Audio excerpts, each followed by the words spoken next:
नमस्कार स्टूडेंट्स, आपका अपने चैनल पे स्वागत और अभिनंदन है। आज हम बोर्ड द्वारा जारी मॉडल पेपर इतिहास विषय का हल करने वाले हैं। महत्वपूर्ण कंटेंट अपना इतिहास विषय का मॉडल पेपर होगा। 3.25 घंटे का आपका पेपर होगा। 80 का पूर्णांक होगा। कुछ आपके लिए निर्देश दिए हुए होंगे। चलते हैं प्रश्नों की ओर। खंड ए ब स द में आपका जो पेपर है वो बटा हुआ होगा। खंड ए को सबसे पहले करेंगे हम। बहुविकल्पीय प्रश्न होंगे, ऑब्जेक्टिव प्रश्न इसमें होंगे। सबसे पहले हम प्रश्नों को देखते हैं। हड़प्पा सभ्यता में जूते हुए खेत के साक्ष्य कहाँ से मिले हैं? कालीबंगा। कोटदी झील, लोथल, धौलीवीरा कहाँ से मिले हैं? कालीबंगा से। किस वंश के शासकों ने अपने नाम के आगे देवपुत्र की उपाधि लगाई थी? तो ये कौन थे? कुषाण वंश थे, मौर्य वंश थे, या सातवाहन या राष्ट्रकूट? कुषाण वंश के शासकों ने क्या लगाया था? देवपुत्र की उपाधि। मेसोपोटामिया के लेख मलुहा को किस देश का कहते हैं? तो ये नाविकों का देश कहते हैं, या वीरों का, या दासों का, या मवेशियों का? तो नाविकों का। दसपुर किस नगर का प्राचीन नाम है? दिल्ली का है, मंदसौर का है, या पटना का है, या कन्नौज का है? तो मंदसौर का है। कौन सा नाम? दसपुर। जॉन मार्शल ने सांची के लिखे अपने महत्वपूर्ण ग्रंथों को किसे समर्पित किया है? जॉन मार्शल ने सांची पे लिखे अपने महत्वपूर्ण ग्रंथों को किसे समर्पित किया है? शाहजहां बेगम को, सुल्तान जहां बेगम को, या मरियम बेगम को, या दिलखुश बेगम को? कौन सी बेगम थी? सुल्तान जहां बेगम। रिहाला नामक वृतांत किस विदेशी यात्री ने लिखा? अल-बुरूनी ने, इब्न तूता ने, या मीर खुसरो ने, या मोहम्मद गजनवी ने? इब्न तूता ने। तवरम क्या था? भजनों का संकलन था, या दक्षिण भारत की एक लिपि थी, या दक्षिण भारत में प्रचलित भोज्य पदार्थ था, या वैष्णव परंपरा थी? क्या थी? भजनों की एक पे संकलन, एक ग्रंथ था। नेक्स्ट प्रश्न है, उलट बांसी रचनाओं का जो संबंध है वो किससे है? रहीम से है, रैदास से है, कबीर से है, दादू दयाल से? तो कबीर जी से है। हम्पी के भग्नावशेष किस पुराविद के द्वारा प्रकाश में लाए गए थे? जॉन मार्शल, मैके कनिंघम, या कॉलिन मैकेंजी द्वारा? कॉलिन मैकेंजी द्वारा। विजयनगर साम्राज्य की स्थापना कब हुई? 1436, 1236, 1536 या 1336? तो 1336। मुगल काल में जिन एक कालीन नामक शब्द किसके लिए प्रयुक्त किए गए थे? भोज्य पदार्थों के लिए, वस्त्र उद्योग के लिए, या सर्वोत्तम फल के लिए, फसल के लिए, या पेय पदार्थों के लिए? किसके लिए किए गए थे सब इसका प्रयोग? सर्वोत्तम फसल के लिए। मुगल साम्राज्य में वित्तीय व्यवस्था के देखरेख की जिम्मेदारी दी गई थी। मीर बख्शी को, दीवान को, या मनसबदार को, या मुहतासिब को? तो दीवान कहलाता था वो, वित्तीय व्यवस्था को देखने वाला। भारत में ईस्ट इंडिया कंपनी के प्रशासन और क्रियान्वयन के संबंध में एक रिपोर्ट तैयार की गई थी। वो कौन सी रिपोर्ट थी? 7वीं थी, 10वीं थी, 8वीं थी, या 5वीं थी? कौन सी रिपोर्ट थी? 5वीं। दाहिम एको का क्षेत्र किस जनजाति से संबंधित था? संथाल से, ग्रासिया से, मुंडा से, या भील से? संथाल जनजाति से। ये गिलास एक फल है जो हमारे ही मुंह में आकर गिरेगा, ऐसा किसने कहा था? तो ये लॉर्ड डलहौजी ने कहा था। किसने कहा था? लॉर्ड डलहौजी ने। किस इतिहासकार ने सांची को वृक्ष और सर्प पूजा का केंद्र माना था? कौन से इतिहासकार थे वो?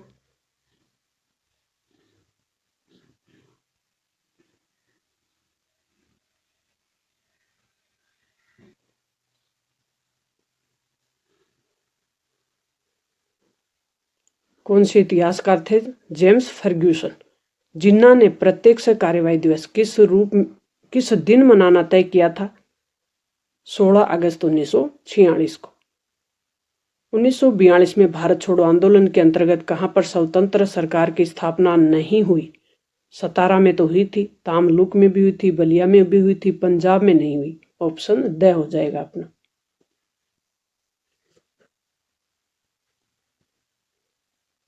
नेक्स्ट प्रश्न है, रिक्त स्थानों वाला। बौद्ध और जैन धर्म के आरंभिक ग्रंथों में महाजनपदों का जो उल्लेख है वो कितने महाजनपदों का हुआ था? 16 महाजनपदों का। राजाओं को उनके मात्र नाम से चिन्हित किया गया था। कौन से राजा थे जो अपने माता का नाम पहले लगाते थे? सातवाहन। बुद्ध के प्रिय शिष्य ने अपने बुद्ध को समझाकर महिलाओं को संघ में आने की अनुमति प्राप्त की थी, वो कौन से थे? आनंद। अल-बरूनी ने अपनी करती किताब उल हिंद कौन सी भाषा में लिखी थी? अल-बरूनी ने किताब लिखी थी, वो किस भाषा में लिखी थी? किताब उल हिंद, अरबी भाषा में। अबुल फजल ने आईने अकबरी को अकबर के शासन के 42वें वर्ष में, कौन से वर्ष में पूरा किया था? 42वें। इस्लामी नहीं है, स्तंभदारी बंदोबस्त, जो कि स्थायी बंदोबस्त भी कहलाता है, वो कब लागू किया गया था? 1793 को। नेक्स्ट प्रश्न है अति लघुत्तरात्मक, और इन प्रश्नों के उत्तर एक पंक्ति या एक शब्द में देने। हड़प्पा सभ्यता का फ्यांस क्या था? तो हड़प्पा सभ्यता में एक फ्यांस थी, वो क्या थी? तो घिसी हुई रेत या बालू तथा रंग और चिपचिपे पदार्थों का एक मिश्रण हुआ करता था, जिसे पकाकर बनाया गया पदार्थ। मनुस्मृति का संकलन कब किया गया था? तो लगभग 200 ईसा पूर्व से 200 ईस्वी के बीच। रेशम के बुनकरों की एक श्रेणी का वर्णन किस अभिलेख से प्राप्त होता है? मंदसौर के अभिलेख से। फ्रांसवा बैनियर भारत में कितने वर्ष रहे? 12 वर्ष तक, लगभग 12 वर्ष तक। मोहम्मद बिन तुगलक ने किस धर्म उपदेशक के प्रवचनों से खुश होकर उसे 1 लाख टके मुद्रा दे दी थी? तो नसीरुद्दीन। भक्ति आंदोलन की अलार जो स्त्री थी, भक्ति आंदोलन अलार में जो स्त्री भक्ति करने वाली महिला थी, कहने का मतलब महिला जो कि अलार की भक्त थी, वो कौन थी? अंडाल। कर्नाटक की वीर शैव परंपरा और लिंगायत आंदोलन का नेतृत्व किसने किया था? बासवन्ना ने। मुगल साम्राज्य में ग्रामीण समुदाय के कितने घटक थे? 3 घटक थे। कौन कौन से? खेतीहर किसान, पंचायत और मुखिया, 3 हुआ करते थे।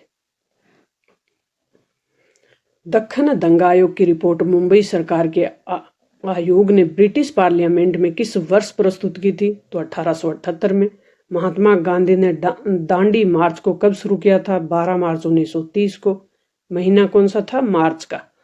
तारीख थी 12 मार्च। 13 दिसंबर 1946 को संविधान सभा के समक्ष एक प्रस्ताव रखा गया था, जिसका नाम था उद्देश्य प्रस्ताव। किसने रखा था? पंडित जवाहरलाल नेहरू ने। खंड ब में आपके सामने इस प्रकार के प्रश्न होंगे। शब्द सीमा 50 होगी। मौर्य साम्राज्य के प्रमुख राजनीतिक केंद्र कौन से रहे? जैसे पाटलिपुत्र, 5 प्रमुख राजनीतिक केंद्र रहे इस समय। पाटलिपुत्र, तक्षशिला, ये एक प्रांतीय केंद्र था। उज्जैनी, ये भी एक प्रांतीय केंद्र था। तोसली, ये भी प्रांतीय केंद्र था। और सवर्णगिरी, ये 5 प्रमुख केंद्र हुआ करते थे उस समय। मगस्थनीज द्वारा सैनिक गतिविधियों के संचालन के लिए उल्लेखनीय 6 समितियां कौन सी थी? नौसेना संचालन संबंधी, यातायात खान पान संबंधी, पैदल सैनिकों से संबंधित, अश्वारोही सैनिकों से संबंधित, रथ पे जो रहते थे अथवा रथ रोहिया जिसको बोलते थे, रथ की सेना, हाथियों के संचालन वाली सेना से संबंधित।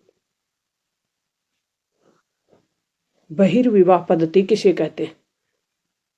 गोत्र से बाहर जो विवाह किया जाता है उसे कौन सी विवाह पद्धति कहते हैं? बहिर्विवाह। बर्नियर ने मुगल साम्राज्य को किस रूप में देखा था? बर्नियर जो कि एक विदेशी यात्री थे, उन्होंने मुगल साम्राज्य को किस रूप में देखा? तो मुगल साम्राज्य को उन्होंने भिखारी और क्रूर लोगों का राज्य कहा था। मुगल साम्राज्य के शहर और नगर विनिष्ट और खराब वायु की दृष्टि से दूषित भी उन्होंने बताया। उनके खेत झाड़ीदार और घातक दलदल से परिपूर्ण थे। इसका केवल एक ही कारण था, राजकीय भूस्वामित्व। विजयनगर साम्राज्य की अमर नायक प्रणाली से आप क्या समझते हैं? विजयनगर साम्राज्य के अंतर्गत अमर नायक प्रणाली प्रचलित थी और अमर शब्द का उद्भव संस्कृत से समर से हुआ था, जिसका अर्थ था लड़ाई या युद्ध। और अमर नायकों को सैनिक कमांडरों की पदवी दी जाती थी और प्रशासनिक जिम्मेदारी भी सौंपी जाती थी। इसका कार्य होता था अपने क्षेत्र के किसान हों, शिल्पकार हों, व्यापारी हों, राजस्व संग्रह करने वाले, जिनका कुछ हिस्सा अपने खर्चे के लिए दिया जाता था। विजयनगर साम्राज्य के सभा मंडल के 2 लक्षण बताने। सभा मंडल हुआ करता था उस समय, उसकी क्या विशेषता होती थी? लक्षण बताने। मंडप ऊंचा होता था और आसपास निश्चित दूरी पे लकड़ी के स्तंभ के लिए छिद्र बने हुए थे। इनमें इन स्तंभों पे टिकी दूसरी मंजिल तक जाने के लिए सीढ़ियां बनी हुई होती थी। मुगल काल में या मुगल साम्राज्य में जमींदारों की समृद्धि की वजह, जमींदार ज्यादा धनी होते थे मुगल काल में, तो इनकी समृद्धि के पीछे कारण क्या था? विस्तृत व्यक्तिगत जमीन थी। क्या आप इससे सहमत है? तो ये मूल्यांकन करना है। तो जमींदारी की विस्तृत व्यक्तिगत जमीन उनकी समृद्धि का कारण था और उनकी व्यक्तिगत जमीन मलिकियात यानी उनका खुद का हक होता था, उस पर उनकी खुद की संपत्ति होती थी। मलिकियत जमीन पर जमींदार के निजी प्रयोग से खेती भी होती थी, अपने हित के लिए वो खेती करते थे। दिन दहाड़ी जो इस जमीन पे काम करने वाले दहाड़ी मजदूर होते थे वो पराधीन होते थे, वो सिर्फ कार्य करते थे। जमींदार अपनी इच्छा अनुसार इन जमीनों को बेच भी सकते थे, किसी और के नाम कर भी सकते थे और गिरवी भी रख सकते थे। ईस्ट इंडिया कंपनी के एजेंट के रूप में बुकानन की भूमिका क्या थी? तो 1794 से 1815 तक ईस्ट इंडिया कंपनी के एजेंट के रूप में इनकी भूमिका रही कि ये बंगाल चिकित्सा सेवा से जुड़े रहे और लॉर्ड वेलेस्ली के शल्य चिकित्सक रहे। लॉर्ड वेलेस्ली के शल्य चिकित्सक कौन रहे थे? बुकानन।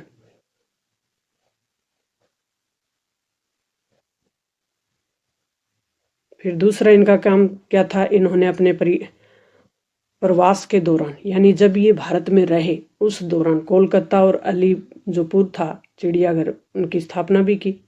ईस्ट इंडिया कंपनी के अधिकार क्षेत्र में अपनी जो भी भूमिका थी उनसे संबंधित रहे। ये अधिकार क्षेत्र में जितनी भूमि थी उसका भी कार्य इन्होंने संभाला।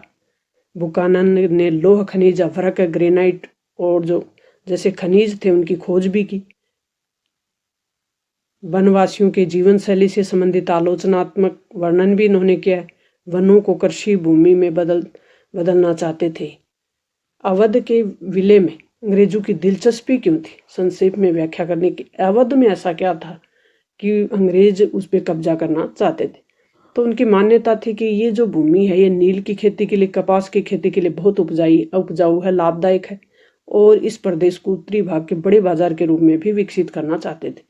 अंग्रेज मराठा भूमि, दोआब, कर्नाटक, पंजाब, बंगाल आदि पर भी अपना आधिपत्य स्थापित कर चुके थे, इसलिए भी इनका इन पे ज्यादा इंटरेस्ट था। जयपाल सिंह द्वारा संविधान सभा में आदिवासियों की सुरक्षा के लिए दी गई दलीलों पर संक्षिप्त चर्चा आपको लिखनी है। तो अगर भारतीय समाज में कोई ऐसा समूह है जिसके साथ सही व्यवहार नहीं किया जा रहा तो वो कौन है? आदिवासी समूह। ऐसा किसका कहना था? जयपाल सिंह। और ये बातें कब कही? संविधान सभा में जब डिस्कस हो रहा था। इनका मानना था कि पिछले 6000 वर्षों से अपमानित किया जा रहा आदिवासियों को और उनकी उपेक्षा भी हो रही है। ये उपेक्षा के शिकार है। आदिवासी कबीलों की संख्या की दृष्टि से यह संख्या में कम नहीं है, लेकिन इन्हें संरक्षण की आवश्यकता है। आदिवासियों को प्रतिनिधित्व प्रदान करने के लिए सीटों के आरक्षण की व्यवस्था होनी जरूरी है, ऐसा इनका मानना। यानी आदिवासियों की आरक्षण की बात करने वाले कौन थे? जयपाल सिंह। खंड 6 में आपके शब्द सीमा 100 होगी और दीर्घ उत्तरीय प्रश्न होंगे। इसमें उत्तर आपको थोड़ा बड़ा लिखना है। हड़प्पा सभ्यता के नगर मोहनजोदड़ो की विशेषताओं का वर्णन करना है। हड़प्पा सभ्यता के पतन के अनेक कारण उत्तरदायी थे। कौन कौन से कारण थे? प्रत्येक नगर 2 भागों में विभाजित था। पहले हम विशेषता देखेंगे इनकी। दुर्ग था, एक भाग दुर्ग था, एक निचला शहर हुआ करता था। कई भवनों को ऊंचे चबूतरों पे बनाया गया था। इनकी नींव का कार्य करते थे। एक बार चबूतरों के यथास्थान बनने के बाद शहर का समस्त भवन निर्माण कार्य चबूतरों का एक निश्चित क्षेत्र तक ही सीमित था। ईंट एक निश्चित अनुपात की हुआ करती थी। भवन निर्माण में जो यूज की जाती थी ईंट वो निश्चित अनुपात की होती थी। मोहनजोदड़ो नियोजन जल निकास प्रणाली बहुत बेहतर थी। सड़कों और गलियों को एक ग्रिड पद्धति पे काटा जाता था, यानी समकोण पे। पतन के कारण देखेंगे अब। सिंधु घाटी सभ्यता इतनी बड़ी और इतनी बेहतर सभ्यता थी तो फिर इसका पतन कैसे हो गया? सिंधु सभ्यता के मार्ग बदलने और जलवायु परिवर्तन। जो सिंधु नदी थी उसी के घाटी में बसी हुई सभ्यता थी, तो सिंधु नदी थी, उसने अपना मार्ग बदल लिया, जलवायु परिवर्तन हो गया, तो ये भी कारण माना जाता है। वनों की कटाई के कारण भूमि में नमी की कमी हो गई। सिंधु नदी में बाढ़ आ गई। या फिर नदी के सूख जाने के कारण इस क्षेत्र में रेगिस्तान का प्रसार हो गया। सुदृढ़ एकीकरण के अभाव में भी ये हड़प्पा सभ्यता नष्ट हो गई। ये सब इनके कारण माने जाते हैं। नेक्स्ट प्रश्न है, भक्ति आंदोलन में अलनार और नयनार परंपरा में अंतर स्पष्ट करना है। चिश्ती सिलसिले ने भारतीय भक्ति परंपरा की कई विशेषताओं को अपनाया, ये स्पष्ट करना है। सेकंड अथवा वाले प्रश्न में तो भक्ति की पहले हम अलनार और नयनार परंपरा में अंतर देखेंगे। अलनार का संबंध किससे था? भगवान विष्णु से। और नयनार का संबंध था भगवान शिव से। अलनार जो था वो लोगों का समय काल 5वीं से 10वीं शताब्दी और इनका 6ठी से 8वीं शताब्दी। पहले कौन आए? विष्णु जी आए। इनके कुल संतों की संख्या 12 थी, जिसमें कुल शंखों की संख्या 63 थी। पहले आए उसमें संख्या कम थी, दूसरे में ज्यादा थी। अलनार में भक्तों का संग्रह क्या कहलाया? इस ग्रंथ में हुआ है और इनका हुआ है तिरुमयी नामक श्रृंखला में संकलित। इनके मुख्य संत थे अंडाल जो कि महिला थी, तोंद्राद्योत्य, और इनके अलनार, सुंदरार, सुबंदर और करिकाल अमियार ये इनके भक्त थे। अथवा के उत्तर, चिश्ती सिलसिले की स्थापना शेख मोइनुद्दीन चिश्ती ने की थी और शेख मोइनुद्दीन चिश्ती की दरगाह कहाँ है? अजमेर में। चिश्ती सिलसिले के मुख्य उपदेश ख्वाजा मोइनुद्दीन चिश्ती, शेख फैगरुद्दीन गजे शंकर, शेख निजामुद्दीन औलिया, शेख सिरुद्दकी चिराग देहली शामिल हैं। इस सिलसिले यानी चिश्ती सिलसिले ने भक्ति परंपरा की कई विशेषताओं को अपनाया, जैसे भाईचारे की भावना को बढ़ावा देना, अमीर गरीब के बीच का जो व्यवहार है, फासला है, उसको कम करना, ईश्वर के साथ एकाकार होना। इनके जो अनुयायी थे वो शांति प्रिय थे और ये धार्मिक सहिष्णुता पर बल देते थे, धर्मांधता को दूर करना चाहते थे, सद्भाव पे जोर दिया, सहअस्तित्व पे जोर दिया, जीवन दर्शन में नैतिकता पे जोर दिया। अंग्रेजों ने 1857 के विद्रोह को दबाने के लिए कौन कौन से कदम उठाए थे? तो अंग्रेजों ने 1857 की क्रांति को दबाने के लिए कौन से कदम उठाए? कई कठोर कानून पारित कर दी, पूरे उत्तर भारत में मार्शल लागू कर दिया, फौजी अफसरों के अतिरिक्त आम अंग्रेजों को भी विद्रोह में सजा देने का अधिकार दे दिया गया। विद्रोह को एक ही सजाए मौत दी जाती थी। विद्रोह करना बहुत मुश्किल हो गया था। जनता में दहशत फैलाने के लिए विरोधियों को सरेआम फांसी पर लटकाया गया और तोपों के मुंह पर बांधकर उनको उड़ा दिया गया। ब्रिटेन में नई सैनिक टुकड़ियां मंगाई गई, ब्रिटेन से नए सैनिक मंगाए गए। स्वामी भक्ति जमींदारों को पुरस्कृत किया, जो अंग्रेजों के प्रति वफादार थे उन जमींदारों को इन्होंने सम्मानित किया। विद्रोही जमींदारों को जमीनों से बेदखल कर दिया। 1857 में राष्ट्रवादी दृश्य कल्पना संविधान सभा के प्रमुख सदस्यों की भूमिका का परीक्षण कीजिए। उन्हें सहारे की जरूरत है, उन्हें एक सीढ़ी चाहिए। एन.जी. रंगा के इस कथन का परीक्षण कीजिए। संविधान सभा में 300 सदस्य थे, लगभग कितने सदस्य थे? 300 सदस्य थे और उनमें से 6 सदस्यों की भूमिका काफी महत्वपूर्ण थी। इनमें नेहरू का उद्देश्य प्रस्ताव, तिरंगे झंडे का प्रस्ताव प्रस्तुत किया। पटेल ने पर्दे के पीछे रहकर कई महत्वपूर्ण कार्य के। राजेंद्र प्रसाद संविधान सभा के अध्यक्ष थे और संविधान सभा में चर्चा में रचनात्मक भूमिका होती थी। इनकी बी.आर. अम्बेडकर प्रारूप समिति के अध्यक्ष थे और गुजरात से के.एम. मुंशी थे, मद्रास से अल्लादी कृष्ण अय्यर थे। दोनों ने संविधान सभा में महत्वपूर्ण सुझाव अपने रखे थे।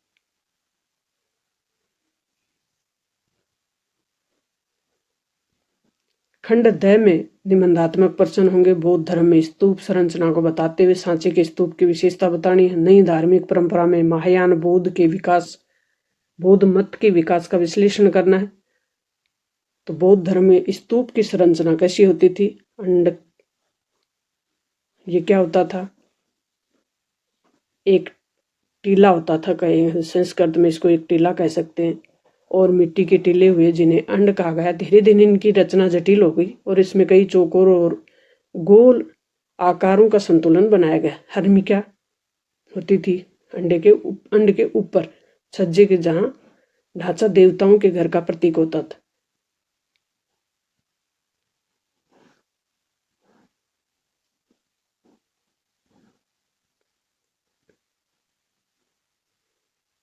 गोलमेज सम्मेलनों का विस्तार से वर्णन कीजिए। गोलमेज, प्रथम गोलमेज सम्मेलन, द्वितीय गोलमेज सम्मेलन, तृतीय गोलमेज सम्मेलन, और तीनों में ही डॉक्टर भीमराव अंबेडकर ने भाग लिया था। गांधी जी ने सिर्फ दूसरे गोलमेज सम्मेलन में भाग लिया था। स्वतंत्रता आंदोलन में गांधी जी की भूमिका, तो गांधी जी ने, जो कि राष्ट्रपिता कहलाते हैं, असहयोग आंदोलन चलाया, सविनय अवज्ञा आंदोलन चलाया, भारत छोड़ो आंदोलन चलाया, स्वदेशी आंदोलन चलाया, और भारतीय राष्ट्रीय आंदोलन को एक विशिष्ट वर्गीय आंदोलन से जन आंदोलन बना दिया। समाज सुधारक के रूप में भी महात्मा गांधी ने महत्वपूर्ण कार्य किया। हिंदू मुस्लिम एकता के भी प्रबल समर्थक थे गांधी जी। और मानचित्र होगा आपके सामने 5 नंबर का, और मानचित्र में आपको भरना है लोथल, कलिंग, सांची, कन्नौज, पुरहार। भारत के मानचित्र में अथवा में मुंबई, मुसलीपुट्टम, झांसी, कटक, मेरठ ये दर्शाने। तो मानचित्र को देख लेते हैं। ये भारत का मानचित्र है। कन्नौज कहाँ पे है? उत्तर प्रदेश में। सांची कहाँ? मध्य प्रदेश में। लोथल कहाँ? गुजरात में। कलिंग उड़ीसा का ही पुराना नाम कलिंग है, उड़ीसा में है। पुहार तमिलनाडु में है। अथवा वाड़ा भर के देख लेते हैं। मेरठ कहाँ है? उत्तर प्रदेश में है। झांसी उत्तर प्रदेश और मध्य प्रदेश के बॉर्डर पे है झांसी। मुंबई महाराष्ट्र की राजधानी है, समुद्र तट पे है। कटक उड़ीसा का शहर है। मुसलीपट्टनम आंध्र प्रदेश में है। तो ये हमारा मैप हो गया। तो प्यारे विद्यार्थियों, बहुत कम समय में आप तक हल पेपर पहुंचाने का मैंने प्रयास किया है। अपनी मेहनत को पंख लगाएं, अपने प्रयासों को पंख लगाएं और अपने भविष्य को सुनहरा बनाएं। इसी शुभकामना के साथ मिलते हैं नेक्स्ट और अगले मॉडल पेपर के साथ। तब तक आपको इससे मदद हुई हो तो अपने दोस्तों के साथ शेयर करें। अपने चैनल पे एक शेखावाटी मिशन 100 आपसे पहले वादा किया गया था कि आपने अब तक भी इतिहास विषय नहीं पढ़ा है तो भी आपके नंबर मार्क्स कहीं नहीं कटने देंगे। आपके पूरे प्रयास, आपके साथ पूरी टीम खड़ी हुई है। Thanks, all the best.